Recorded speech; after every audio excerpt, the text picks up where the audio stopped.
Hey guys, welcome back to Electrical Car Repair Live. Thank you guys for watching and subscribing to the channel. Today will be super helpful video guys to any of you having a Kia vehicle guys. If you have a Kia and you need to remove or replace lower ball joint on the control arm, front control arm, stay with us, we'll explain how to do that. On some certain Kia models guys, you can replace only the ball joints. On other models you have to replace the whole control arm. We're going to talk about that as we go. Also there is one thing that you should always do when you replace control arm ball joints. So make sure to stay until the end and we're going to explain why and what it is.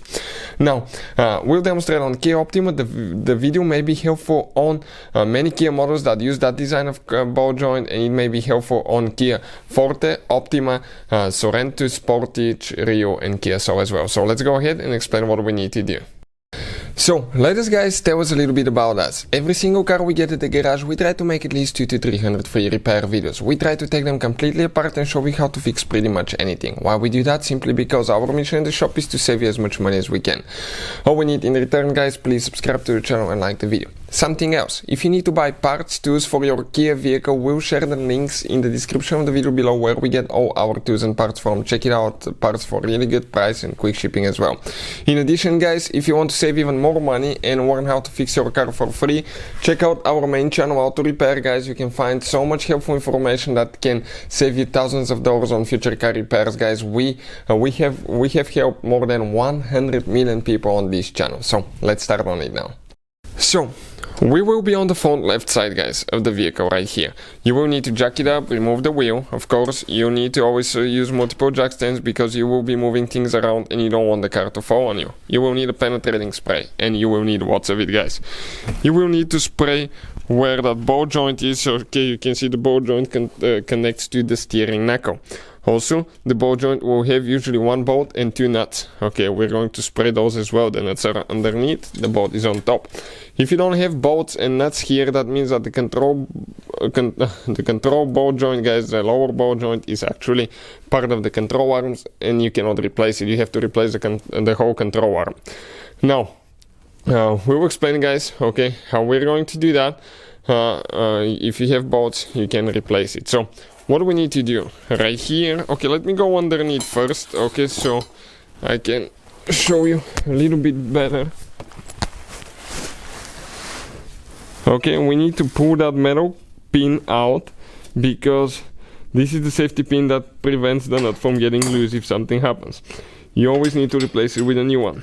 You will need to you may need to spray some penetrating spray there. Start taking that bolt loose. If it starts spinning, you need to hold it on the back side, guys, with a wrench, okay? Because otherwise it can keep spinning and it may not work, guys. So let's go ahead, take it off. Okay, perfect. Now some bolts, if yours is kind of like a cone shape, that's great, but every time you replace a ball joint, it's recommended to replace that bolt as well. Just hammer it, guys, but what you need to do, you need to spray penetrating spray inside, guys. Just soak it. Okay, perfect. Once you spray it, okay, let it soak a little bit if it's really bad, and go ahead, okay, and just hammer it out. Okay, perfect. Ours came out. Go ahead and spray penetrating spray again through that hole, because otherwise you may have really hard time removing the control arm from the steering knuckle. Next, what we need to do, we need to remove the two nuts and we need to actually get them loose. Just let's get those loose, and the bolt here as well. That's what we will be doing now. So okay, let's go ahead, do that.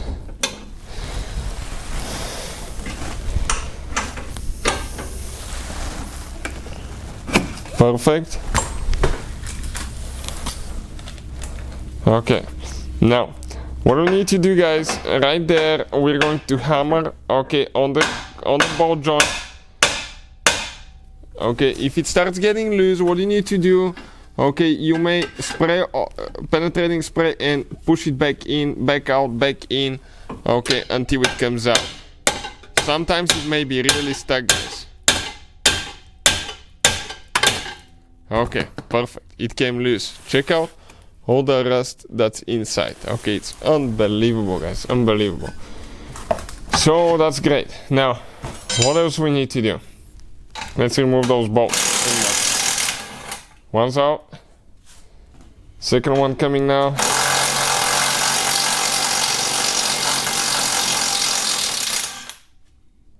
Okay, this one looks like it's so corroded that okay. It started spinning. Let's get that.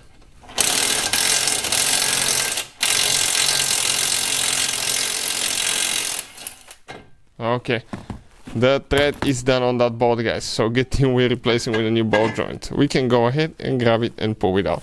This is, guys, okay, the bolt joint, you can see right there. Now if you guys want to put it together practically in reverse order, we took it apart. Always inspect the bushings on the control arms as well. Every time you replace the bolt joint, it's recommended, guys, that you go for front end alignment. If you guys don't do front end alignment, your vehicle may be unstable, alignment may be off, so always, guys, go for front end alignment. Hopefully the video will be helpful. We have a special video that explains the symptoms of bad lower bolt joint. Check it out. Thank you for watching and see you next time.